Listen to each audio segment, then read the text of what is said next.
उन्हें आज देर शाम एम्स में भर्ती कराया गया था, जहां उनका इलाज चल रहा था डॉक्टर की निगरानी में, लेकिन उनकी तबीयत में सुधार नहीं। अब खबर आई है कि 92 साल की उम्र में उन्होंने अंतिम सांस ली। हालांकि इससे पहले रॉबर्ट वाड्रा ने मनमोहन सिंह के निधन की खबर को सोशल मीडिया प्लेटफॉर्म एक्स पर पोस्ट किया था, बाद में इसे डिलीट किया गया। वहीं प्रियंका गांधी भी एम्स पहुंची हुई हैं। इसके अलावा सलमान खुर्शीद ने भी निधन की जानकारी सोशल मीडिया प्लेटफॉर्म एक्स पर दी।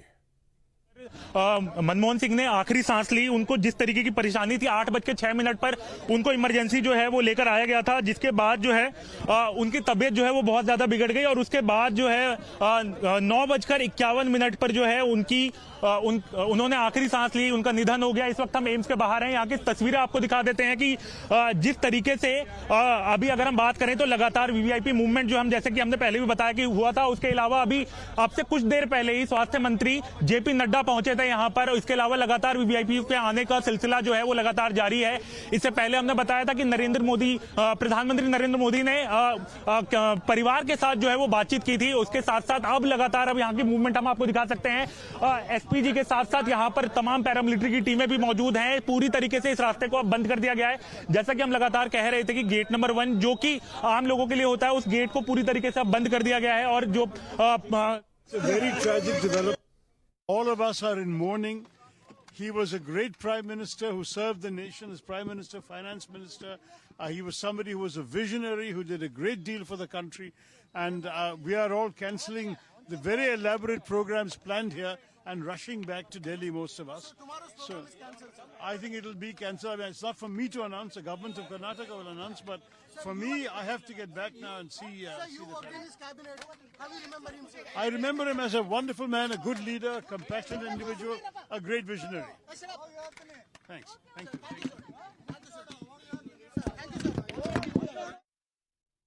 तो जिस तरीके से सीडब्ल्यूसी की बैठक कर्नाटक में हो रही थी, हालांकि कांग्रेस वर्किंग कमेटी की मीटिंग रद्द कर दी गई है। ये जानकारी खुद कांग्रेस के बड़े नेता दे रहे हैं। वहीं बताया जा रहा है कि 27 दिसंबर को होने वाले सभी प्रोग्राम भी कैंसिल किए गए हैं। राहुल गांधी और पार्टी अध्यक्ष मल्लिकार्जुन खड़गे जो कि दिल्ली के लिए रवाना हो चुके हैं। वहीं एम्स के बाहर सिक्योरिटी बढ़ा दी गई। ये तस्वीरें आपको दिखा रहे हैं, गेट नंबर 1 की तस्वीर। जिस तरीके से लगातार अब नेता पहुंच रहे हैं, प्रियंका गांधी एम्स में मौजूद है।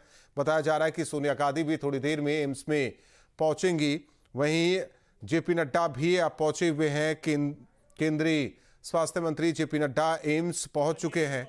साथ प्रियंका गांधी, जब सबसे पहले प्रियंका गांधी जो है यहाँ पर पहुंची थी, लगभग आधे घंटे से ज्यादा हो गया उनको आए हुए। उसके अलावा जेपी नड्डा जो है अब से लगभग 10 से 15 मिनट जो है पहले वो पहुंचे हैं। उसके अलावा अगर हम बात करें जिस तरीके से उनकी तबियत लगातार मनमोहन सिंह की खराब चल रही थी, तो इसमें जो ये जानकारी जो एम्स की तरफ से आधिकारिक तौर पर दी गई है कि वो घर पर बेहोश हो गए, जिसके बाद उनको अस्पताल लाया गया। वहां पर उनका चेकअप हुआ।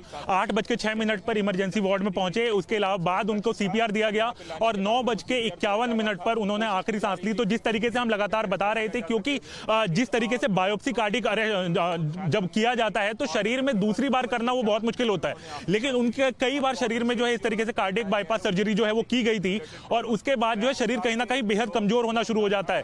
तो उसके बाद जिस तरीके से हाल के दिनों में भी उनकी तबीयत जो है खराब हुई थी, कई बार उनको एम्स लाया गया था। इसके बाद जिस तरीके से अगर हम बात करें तो 92 साल की उनकी उम्र हो गई थी और उसके साथ साथ सांस लेने में उन्हें खासा दिक्कत का सामना जो है वो करना पड़ रहा था, जिसके बाद उनको आज 8:06 पर एम्स लाया गया और वहां पर 9:51 पर जो है उन्होंने अंतिम सांस ली। तो जिस तरीके से नेताओं के पहुंचने का सिलसिला लगातार जारी है, आपको मनमोहन सिंह पूर्व प्रधानमंत्री का एकेडमिक और राजनीतिक सफर बताते हैं। 1957 से 1965 चंडीगढ़ के पंजाब विश्वविद्यालय में वो अध्यापक बने। 1969 से 1971 तक दिल्ली स्कूल ऑफ इकोनॉमिक्स में अंतर्राष्ट्रीय व्यापार के प्रोफेसर रहे। 1976 में दिल्ली के जवाहरलाल नेहरू विश्वविद्यालय में मानद प्रोफेसर बने। 1982 से 1985 तक भारतीय रिजर्व बैंक के गवर्नर रहे। 1985 से 1987 तक योजना आयोग के उपाध्यक्ष रहे। 1990 से 1991 तक प्रधानमंत्री के आर्थिक सलाहकार रहे। से इकोनॉमिक रिफॉर्म किए उन्होंने, उनके लिए उनको जाना जाता है लगातार। लेकिन जो अचानक उनकी तबीयत जो है साल 2009 के बाद से जो है वो खराब होनी शुरू हुई। 2009 में उनका आखिरी कार्डियक बाईपास सर्जरी जो है वो हुआ था। उसके बाद जिस तरीके से उनकी तबीयत 2014-15 के बाद जो है वो लगातार बिगड़ती रही। लेकिन He has always addressing us as party matters, and also he has taken keen interest in party matters. And addressing he is the person who has given life and vibrant.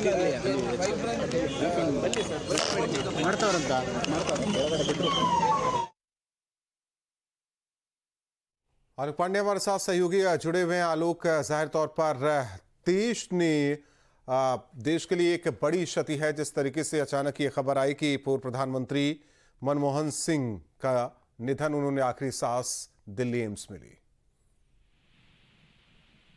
बिल्कुल राहुल, जिस तरीके से निधन की सूचना आई है और उसके बाद निश्चित तौर पर प्रधानमंत्री मनमोहन सिंह को इस बात के लिए भी ध्यान रखा जा सकता है, उनके रिफॉर्म्स, इकोनॉमिक रिफॉर्म्स बेहद महत्वपूर्ण माने गए। जब ग्लोबल रिसेशन दौर चल रहा था उस वक्त इकोनॉमिस्ट के तौर पर उन्होंने जिस तरह के रिफॉर्म्स किए, बतौर वित्त मंत्री भी, बतौर प्रधानमंत्री के तौर पे भी जो उनका कार्यकाल रहा, वो उस दौर के लिहाज से बेहद महत्वपूर्ण माना गया।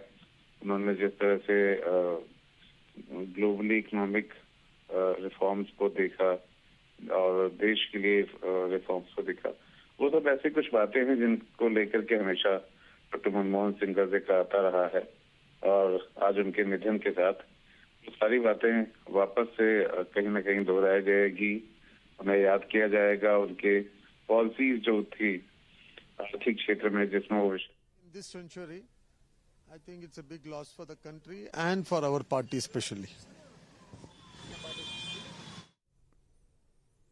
आलोक, आवाज आ रही है आपको? जी बिल्कुल। एक चीज कहा जा सकता है कि आज की जो भारत की स्थिति है, अगर देखा जाए आर्थिक स्थिति को लेकर या फिर बाजार में नौकरी, उदारीकरण, तो ये उन्हीं की देन बताई जाती है।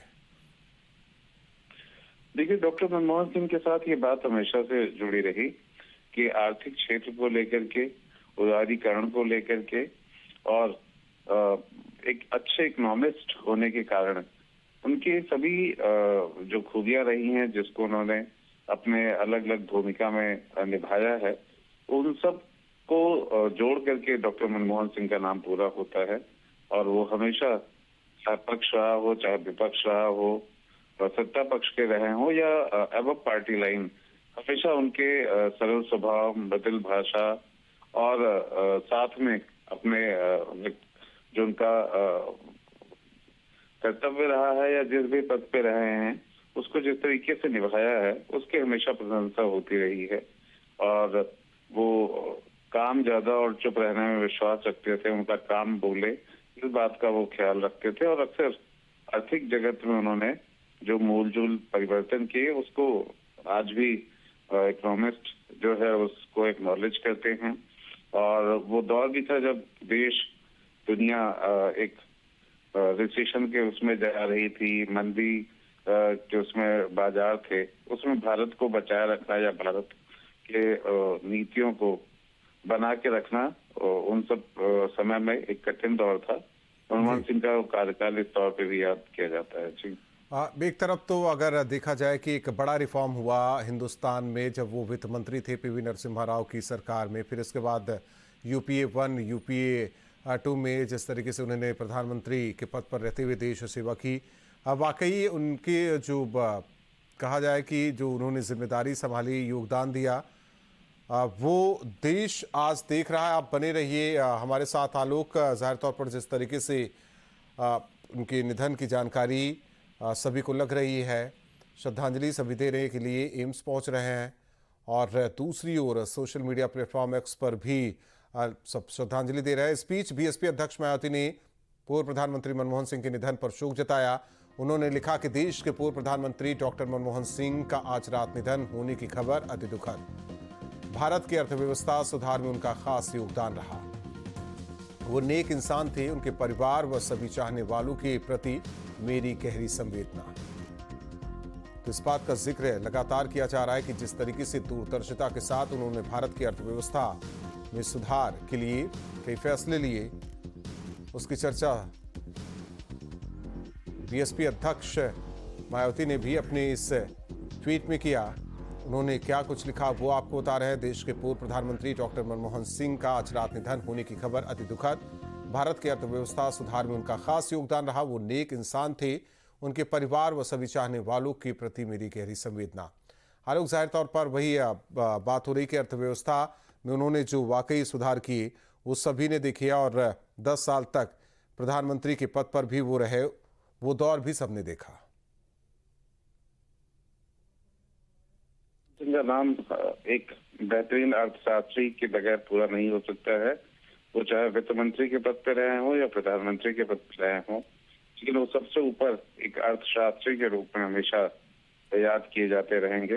और यही वजह है कि उनके बारे में आज जो कुछ भी कहा जा रहा है उसमें इस बात का जिक्र जरूर आ रहा है कि बतौर वित्त मंत्री, बतौर प्रधानमंत्री देश को इकोनॉमिक रिफॉर्म्स, जहाँ पे अगर कहा जाए आर्थिक सुधार के दौर में लेके गए, वहीं पे दूसरी तरफ जो महंगाई का दौर था या फिर जो मंदी का दौर था दुनिया में,